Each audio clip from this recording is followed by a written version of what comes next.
Hello, I'm Carol Wolters, a Civitan from Columbus, Ohio. I will bring to life the story of the four immortal chaplains from World War II. I want to credit two books, No Greater Glory, The Four Immortal Chaplains, and The Sinking of the Dorchester in World War II by Dan Kurzman.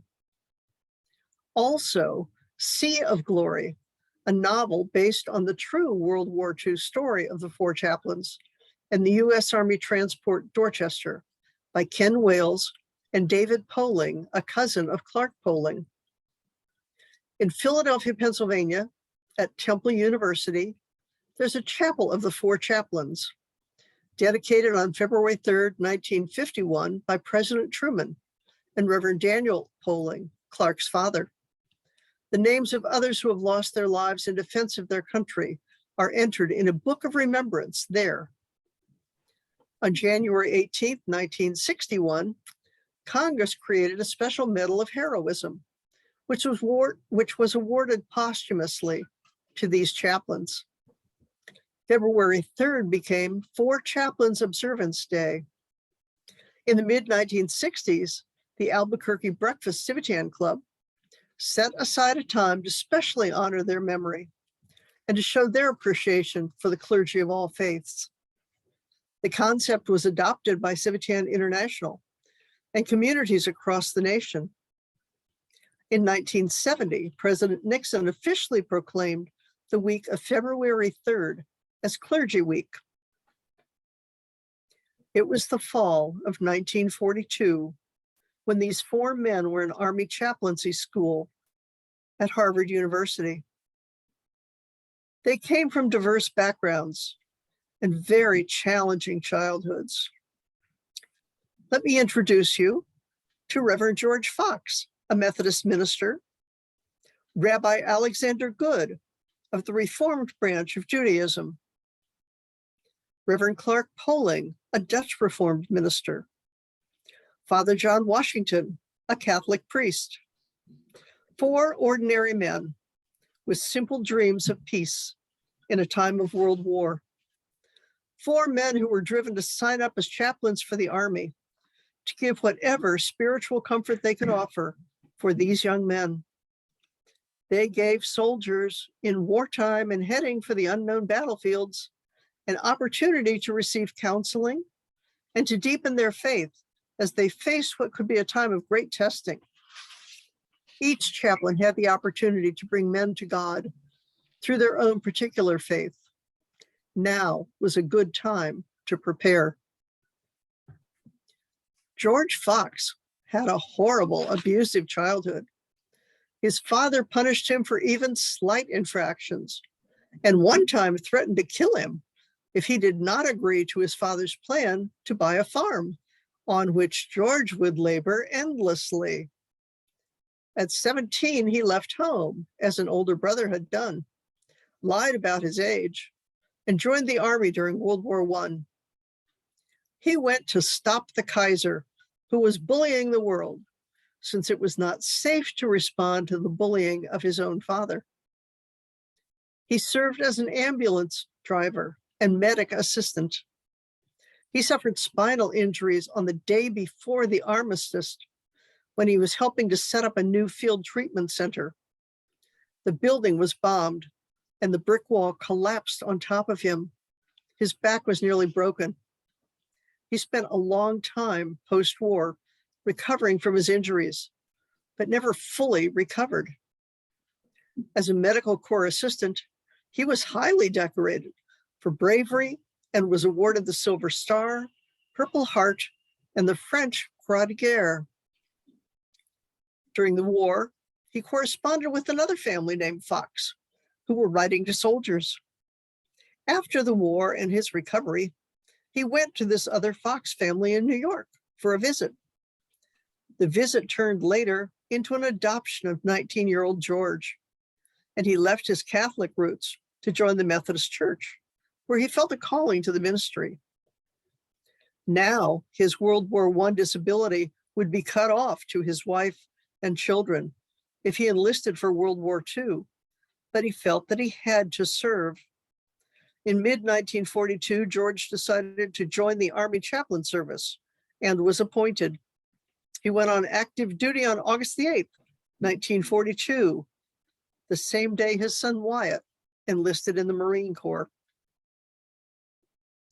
Alexander Good's mother was sometimes absent in their household and held views which seemed in opposition to those of her rabbi husband. They eventually divorced. Alex was a product of 3 generations of Orthodox rabbis, but he joined the Reformed Jewish rabbinate, hoping its more modern branch would be receptive to his controversial views of a common humanity. Contrary to the general belief that democracy sprung from the Greek and Roman empires, Rabbi Good traced the origin of democracy to the Bible. Alex spent 2 years writing a textbook for high schools and colleges called The Cavalcade of Democracy. He studied other languages and worked to understand other people's perspectives.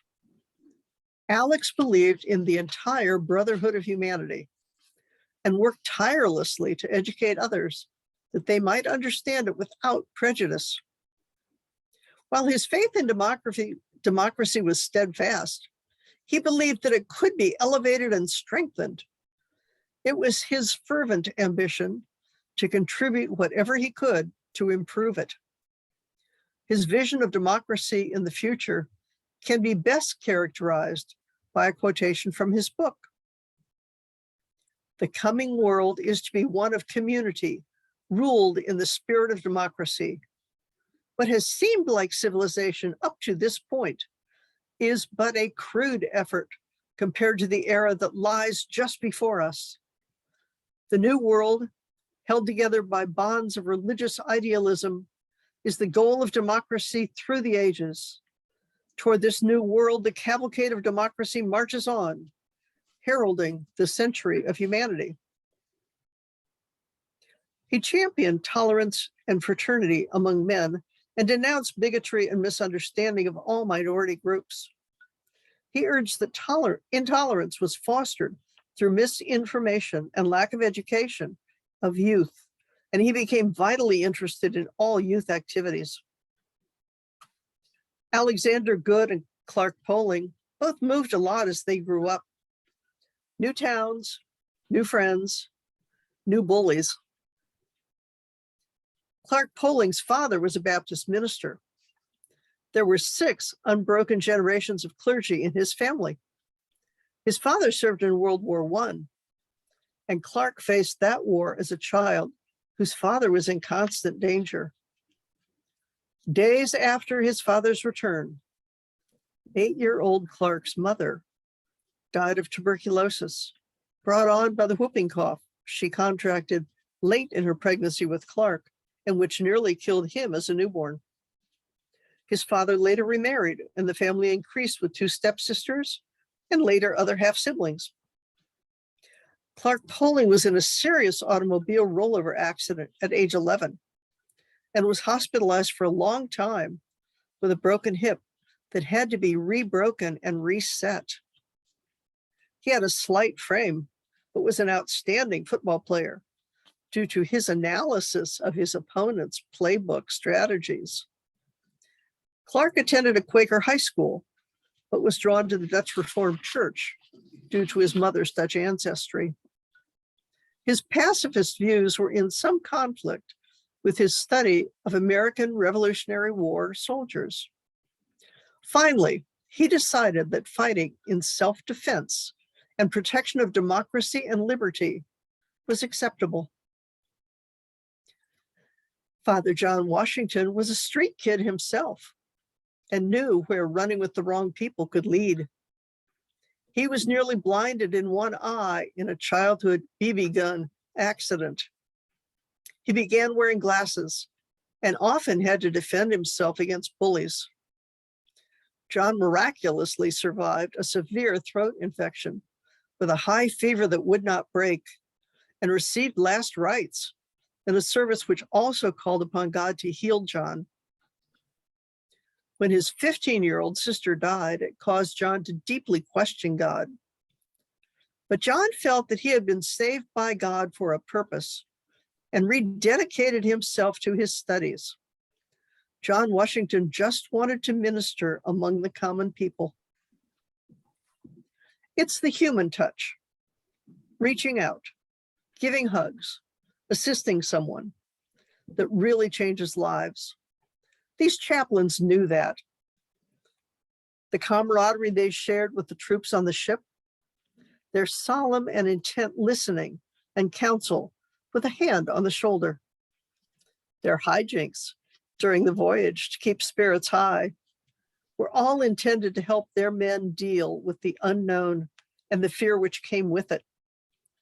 They made a difference in their troops' lives and ultimately made a difference in giving their own lives for the troops. The young men on the U.S. Army transport Dorchester were mostly kids. Many had never been away from home, and most of those who had never traveled beyond their state. They were city kids, street kids, farm kids, kids from all over, being sent to do the job of men. They did not know their final destination, but leaving New York City on a ship meant you weren't in Kansas anymore. They could assume they were headed to Europe and the fighting there, and they were scared. The soldiers were terribly seasick and endured a nightmarish voyage, even before the Dorchester was hit by a torpedo. The four chaplains comforted, gave spiritual guidance, consoled, helped the men buck up for their unknown future, and gave them the courage to face whatever was coming. These four men did this not as specific representatives of their own religious denomination. They served all the young men, whoever needed them, and gave their best without regard for creed or color, serving only God in the best way they knew.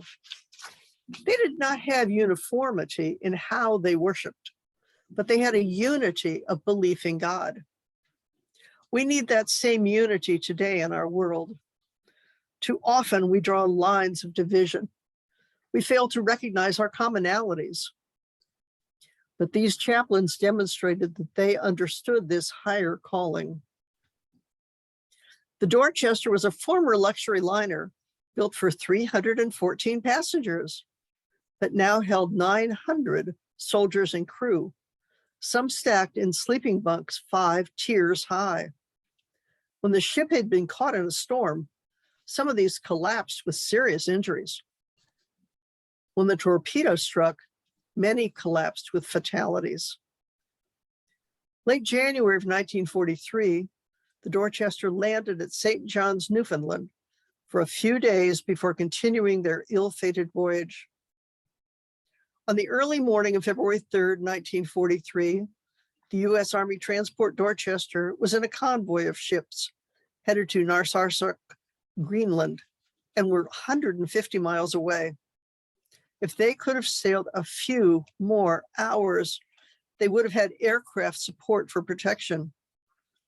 They knew they were in immediate danger from submarines. Finally, the captain ordered all the passengers to sleep fully clothed and with life vests in case of emergency. Not everyone followed the instructions. Too hot in some bunks, too crowded for some of the men, false bravado or foolish willfulness, whatever. Unfortunately, the captain was right. At 12:55 a.m., the torpedo was a fatal hit. It struck near the engine room on the starboard side, blowing a hole from below the waterline to the top deck. The incoming flood trapped and killed 200 to 300 men, in addition to the engineers and boiler room crew. It killed the power on the ship to the electricity and to the radio to call for help. Aboard the Dorchester, panic and chaos set in. The blast killed scores of men, and many more were seriously wounded. Bunks had collapsed, the power and lights were out, water was pouring into the ship. Men who'd been awakened by the hit rushed up to the deck, disoriented, often without their protective gear. When they reached the ice-coated deck, everything was covered in frozen spray from the sea. They were confronted first by a blast of icy Arctic air, and then by the knowledge that death awaited. There were fewer lifeboats than expected. Most lifeboats were shrouded in heavy ice, almost impossible to remove before launching. Some had been damaged. Others were loaded so hurriedly that they capsized. Jumping into the water in hope of rescue by other ships in the convoy was the only chance of survival. 2 of the 3 Coast Guard cutters turned around against orders and began to rescue those in the water. Men jumped from the ship into lifeboats, overcrowding them to the point of capsizing. Lifeboats and donut rafts which were launched were often not enough. Other rafts were tossed, but drifted away before soldiers could get in them.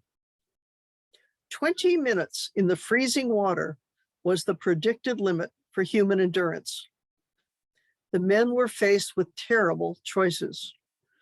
Go into the icy water, if you could swim, and hope to be picked up before you froze to death, or hope you could catch one of the last lifeboats, or stay on board and go down with the ship. The first 2 options offered some slim chance of survival. Many died floating in the water from hypothermia or the oil and salt water they swallowed in the rough sea while hoping for rescue. Some died frozen, holding on to their boat. But the chaplains handed out spare life jackets, which were stowed on deck, and encouraged the soldiers to jump.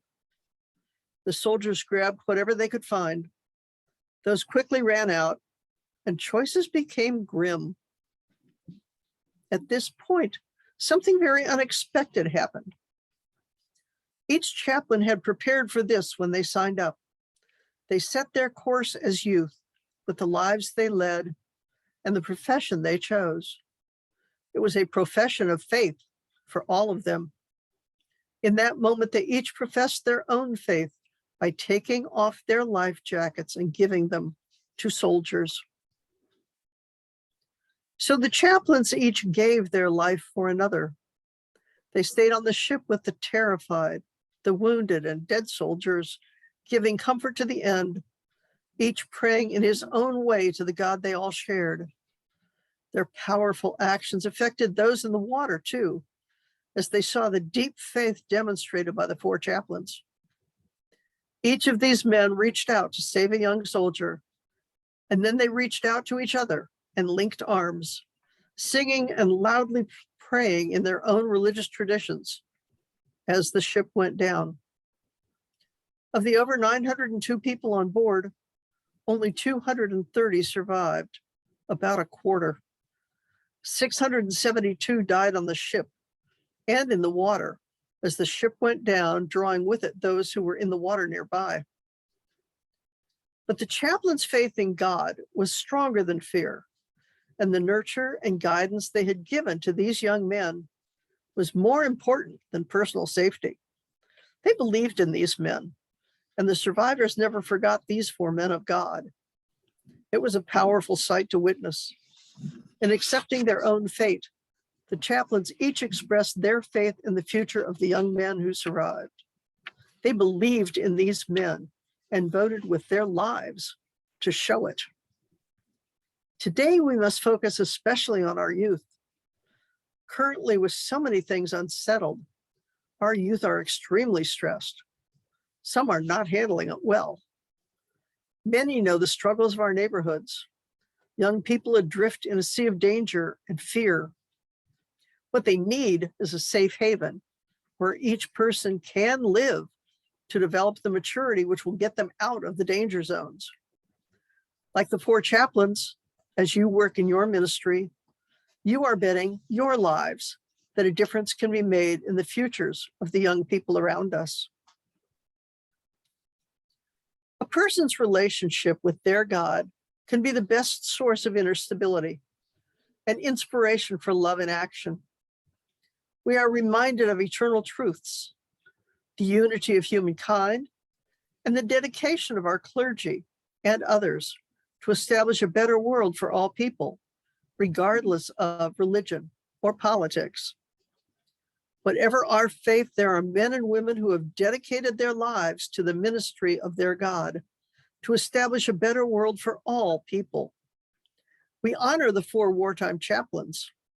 In honoring them and recognizing you, our clergy of today, we show our appreciation for the many ways that you provide the same unselfish guidance, wisdom, and support to your congregations. What these chaplains did in time of war was heroic, and it ended in a few minutes. Tonight, we salute you, our clergy, and your supporters, husbands, wives, and others, for the love and devotion which you give to all of us, day in and day out for years. Your counseling in times of trouble, your joy in moments of celebration, and your support during times of grief are instrumental to us in our everyday lives. Nothing quite as dramatic as the 4 chaplains, but every bit as necessary to us. Thank you for your love, dedication, prayers, and patience. We salute all of you. I will now close with the Civitan Creed. You are welcome to read along or recite. The Civitan Creed. I am Civitan, as old as life, as young as the rainbow, as endless as time. My hands do the work of the world and reach out in service to others. My ears hear the cry of children and the call throughout the world for peace, guidance, progress, and unity. My eyes search for others to join in the fellowship and service of Civitan. My mouth utters the call to daily duty and speaks prayers in every tongue. My mind teaches me respect for law and the flag of my country. My heart beats for every friend, leads for every injury to humanity, and throbs with joy at every triumph of truth. My soul knows no fear but its own unworthiness. My hope is for a better world through Civitan. My motto, builders of good citizenship. My belief, do unto others as you would have them do unto you.